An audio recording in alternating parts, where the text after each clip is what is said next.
I know it may be difficult to remember those now idyllic times before the endless news cycle revolved around the tweets of a certain horrible person turned celebrity turned president. But believe it or not, that world did exist. And if you happen to be a lover of obscure news, you may have noticed a social experiment in December of 2014. The City Reporter, a Russian news website, decided to publish only good news for one day.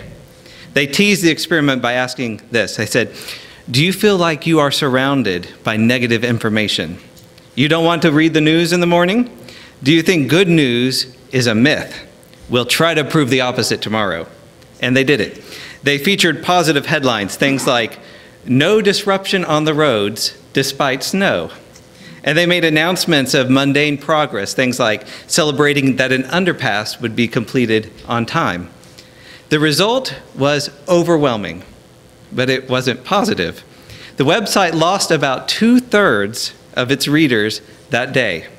The deputy editor later reflected, "We looked for positives in the day's news, and we think we found them, but it looks like nobody needs them." There's a popular narrative that news outlets drive the negativity, that consumers are actually hungry for something positive, but they just can't get it. The trouble was, when the City Reporter went out of their way to report good news, the people went out of their way looking for bad news. Earlier that same year, in March 2014, Mark Trussler of Vanderbilt and Stuart Soroka of McGill Universities wrote about consumer demand for cynical and negative news frames in the International Journal of Press and Politics. In contrast to that assumption that news norms limit people's choices by prioritizing and pushing bad news, they explored the notion that, quote, news may be negative and or strategy focused because that is the kind of news that people are interested in. They began with a survey asking participants to self-report their preferences for positive, neutral, or negative news. Now, if you were taking that survey, what would you click on, right? I'm a positive person. I am looking for positive news. So overwhelmingly, the results, positive news. I want the positive news. They then had them go on a computer and browse websites, news websites. And they were using a camera to track their eye movements so they could see what they were actually looking at on the screens. So they tracked those eye movements while they browsed news, and when they analyzed the results, this is what they found, quote, regardless of what participants say, they exhibit a preference for negative news content. People said they wanted good news, and that popular media, they're to blame. They were overemphasizing negative stories. Yet when they were presented with the opportunity, they chose the negative ones. And let's not be so naive to think that we wouldn't do the same, right? We would. It's probably more interesting than it's surprising. I'm reminded of an iconic line from that charming and problematic movie, Pretty Woman. Vivian is remarking to herself, she says, people put you down enough, you start to believe it. And Edward counters with a compliment, gonna cheer her up, make her feel better. He says, I think you are a very bright, very special woman. But Vivian knows better. She isn't gonna let it go that easy. And she replies, the bad stuff is easier to believe. Do you ever notice that? And all of us nod, right? Yes, we've noticed. Because psychologically, this is exactly the case. We recognize negative events more quickly, and we remember them more deeply. And from an evolutionary standpoint, it makes sense, doesn't it? The human nervous system is a product of about 600 million years of evolution. Every bit of it depending on the ability to pass on genes from one generation to the next. Our ancestors needed to eat enough to stay alive, and they needed to stay alive long enough to reproduce. And so an important part of our affect system focuses on what things we learn to label as pleasant and desirable. The I like that and I want more of it part of our brains. We like things that feel good. We like things that taste good. We like things that put us in a position to get more of what we want. But as essential as those things are to the survival of the species, a creature can't do them if it's dead. So our affect systems also let us know when we're likely to be in danger, when we need to protect ourselves. When a threat arises, all that other stuff, no matter how good and pleasant it is, it can all be put on hold. We label some aspect of our experience as unpleasant or disgusting or dangerous, and we take action. This is the I hate that and I want to get it out of my sight part of our brains. This reaction needed to be strong and urgent because if we manage to survive, we can look for more food, we can look for a mate tomorrow, but if we die, that's the end. The negativity bias, as painful as it is to experience, has been very effective in helping us survive. Rick Hansen, a psychologist specializing in contemplative neuroscience and neuroplasticity, sums it up this way. He says, all this makes human beings super sensitive to apparent threats. Basically, in evolution, there are two kinds of mistakes. One, you think there is a tiger in the bushes and there isn't one. And two, you think the coast is clear, no tiger in the bushes, but there really is one about to pounce. These mistakes have very different consequences. The first one will make you anxious. The second one will make you dead. That's why Mother Nature wants you to make the first mistake 1,000 times over in order to avoid making the second mistake even once.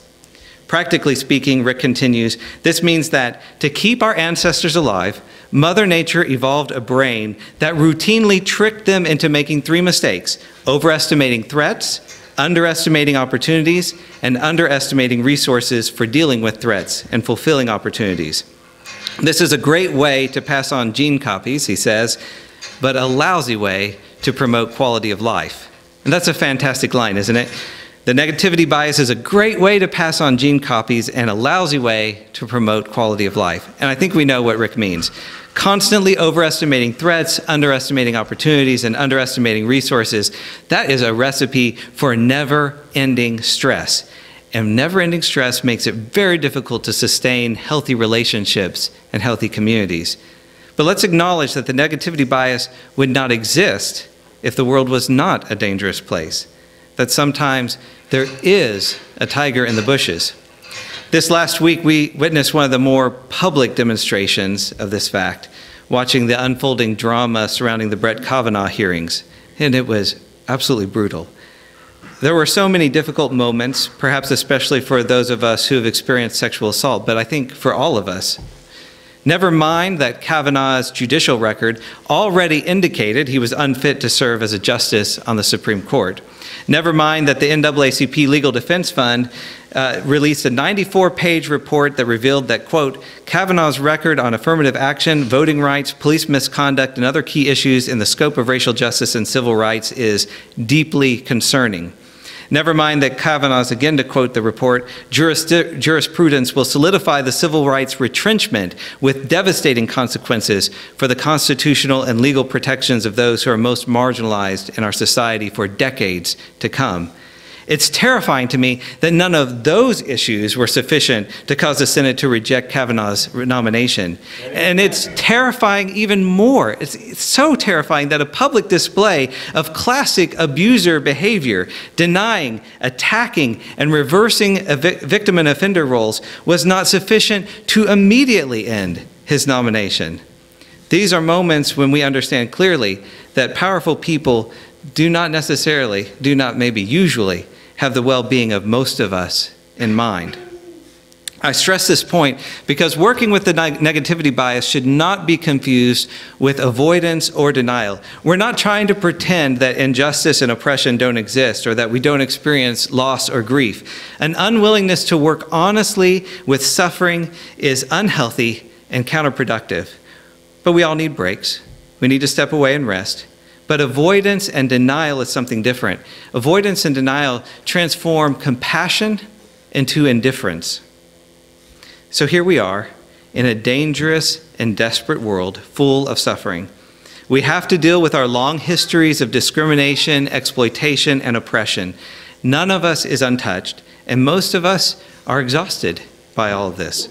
Compassionate action for ourselves and others is both beautiful and excruciatingly difficult. We have a negativity bias, but we also want to have open, loving hearts. How in the world do we do that? Let's begin by cultivating some gratitude for that negativity bias. For all of us, especially those that belong to marginalized communities, we can be grateful that this bias has helped keep us alive. It's healthy to have healthy boundaries. It's wise to have functional mistrust. There are plenty of people who actually don't care about our well-being. There are plenty of people who have their own ideas and agendas for what they believe is good for our well-being. There are plenty of people who are willing to sacrifice our well-being for what they think is politically expedient, what they think is economically advantageous, or what they think is religiously comforting to them. It's healthy to have healthy boundaries. It's wise to have functional mistrust. And that might be one of the toughest lessons for folks who want to be in solidarity to learn, but we have to learn it. We must honor the suffering in one another and respect the lived realities of folk who are oppressed without taking it personally.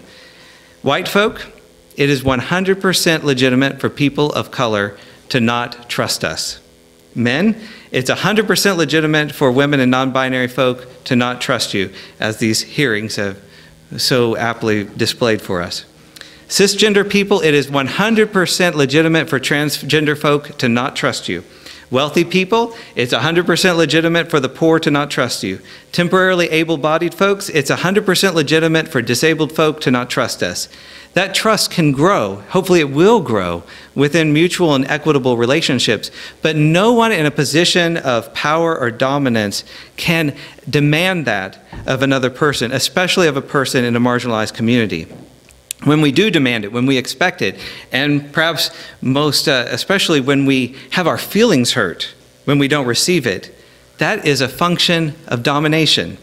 When we act like we're entitled to the goodwill of any person from a marginalized community, we're only proving the necessity of the negativity bias. When the late and great Muhammad Ali was asked about the good white people involved in anti-racism and civil rights work, he replied, "There are many white people who mean right and in their hearts want to do right, but there's so few. If 10,000 snakes were coming down that aisle now, and I had a door that I could shut, and in that 10,000, 1,000 meant right, 1,000 rattlesnakes didn't want to bite me, I knew they were good, should I let all those rattlesnakes come down, hoping that the 1,000 would get together and form a shield? Or should I just close the door and stay safe?" So we begin by honoring the wisdom of the negativity bias. This world is dangerous, and we have to be wise to survive. But this bias does have repercussions on our well-being. We have generally evolved to deal with acute, not chronic stresses. After all, the safest assumption for the most of evolutionary history is that a creature is going to die an early death. If we live a long time with this kind of suffering with no relief, it takes a toll on us. So we need tools for healing our bodies and minds. This is where discussions about universal health care, basic income, affordable housing, accessibility, and equity in education also intersect. Eliminating poverty, racism, sexism, disableism, gender and sexuality phobias, and other oppressive systems would also reduce the negative experiences in our life. All of it's connected, and all of it is so necessary, but it is a long road to travel. In the meanwhile, I'd like to suggest that grieving is one of the most important and often overlooked aspects of social justice movements. We need to have spaces, places, and practices available to us that help us process and then move through the grief that we experience. Otherwise, we can easily get stuck and get overwhelmed. Rick Hanson's description of the negativity bias as a tendency for overestimating threats, underestimating opportunities, and underestimating resources is one that I think most of us, and especially most organizers, activists, and social workers, would immediately recognize. So we need robust networks where we can process these injustices we experience or witness. There's a story in the Mahayana Buddhist traditions of the Bodhisattva Avalokiteshvara. Avalokiteshvara takes a vow that he will not enter into nirvana until all beings are freed from suffering. For ages, he works tirelessly to do this, until finally the oceans of suffering are emptied. Completely triumphant, he returns to the Buddha of infinite light, Amitabha, who says, "Look again." So Avalokiteshvara turns around, and to his dismay, he sees the realms of existence are already overflowing with miserable beings. Overwhelmed by the idea of working with such anguish for untold ages yet again, he doubts himself. "I cannot keep my vow," he thinks, and with that thought, he splits into 1,000 pieces. But Amitabha gathers the broken pieces together, and he recreates Avalokiteshvara, this time with 1,000 arms and eyes. You may have seen the statue before. And with that renewal, now with 1,000 arms and eyes, the Bodhisattva is empowered to return to his work, and he can keeping his vow. That image resonates with many of us, because even when we experience success, even when things are going well, we look back at the world, we look again, and we see the oceans of suffering that are still overwhelming us. But Avalokiteshvara's story reminds us that this shattering may not be the end. If we're able to integrate those experiences, if we're able to grieve and to heal, we may find an even deeper ability to bear with suffering and continue working for liberation. This reintegration is possible because we've also gratefully inherited another set of tools which let us enjoy and appreciate well-being within ourselves and with others. When we feel safe and we can really trust that our needs are being met, contentment can arise. This is the I can relax and enjoy this part of our brains. Many creatures, including and perhaps especially humans, are able to nurture, care for, and connect with themselves and with one another. But living in an unjust and consumer-based society, this third part of our brains is often woefully underdeveloped. We usually just bounce back and forth, right, between the I hate that and want to get rid of it part of our brains and the I like that and I want more of it part of our brains. We're just bouncing. And there's little time left and little energy left to strengthen the I can relax and enjoy this part of our brains. Is it any wonder that activists suffer from burnout and compassion fatigue, and activist communities are rife with conflict? We don't just burn the candle on both ends, do we? We just throw the whole candle into the fire. So my request this morning is that we not only honor this negativity bias that we have, but that we also become increasingly intentional about cultivating those calming and connecting parts of our brains. Because self and community care, that can also be activism. Building trust in community can be activism. Understanding and supporting each other and our strengths and our limitations, that can be activism. Treating each other, including children, with kindness and respect can be activism. Making art, planting flowers, creating resilient and sustainable communities, all of this can be activism that can change the world. Honoring and celebrating all types of activism and activists can be solidarity. The Venerable Thich Nhat Hanh and his community faced the terrible suffering of the Vietnam War firsthand. Like Avalokiteshvara, I am sure that his heart broke 1,000 times. But what emerged from that honest engagement with suffering was a community of service during the war and a lifetime of building communities of peace and justice after the war. One of his teachings, forged in those flames of terrible conflict, was simply this: life is filled with suffering, but also with many wonders, like the blue sky, the sunshine, the eyes of a baby. To suffer is not enough. We must also be in touch with the wonders of life. It's been another rough week in a series of rough weeks. And we know that, there's going to be rough weeks ahead. We're not done yet. Our negativity bias will have plenty of fresh material to work with. And we're going to need to keep finding ways to keep going and to not give up and to never stand idly by. Because the work we are doing, the anger we feel, and the hope that we're mustering, all of this is directed toward living into a future where our activism is unnecessary, because we've finally come to know community that is just and equitable and full of love. The negativity bias can remind us of just how crucial it is to keep recognizing, appreciating, strengthening, and enjoying the healthy connections that we have right now. To suffer is not enough. Now more than ever, to suffer is not enough. The negativity bias is meant to help us survive. But to live, we have to cherish the ordinary. To live, we have to cherish the mundane. To live, we have to learn to love, to celebrate love, to create and to support creativity. Because to suffer is not enough. We must also touch the wonders of life. Amen. Thank you for watching our videos. We are entirely dependent on the donations of our listeners and members. We hope that you find this content to be important enough to help us to keep offering these videos to the public at no charge by becoming a regular contributor. Please click on the donate button on our website at www.spfccc.org. Thank you for your support of progressive religious programming.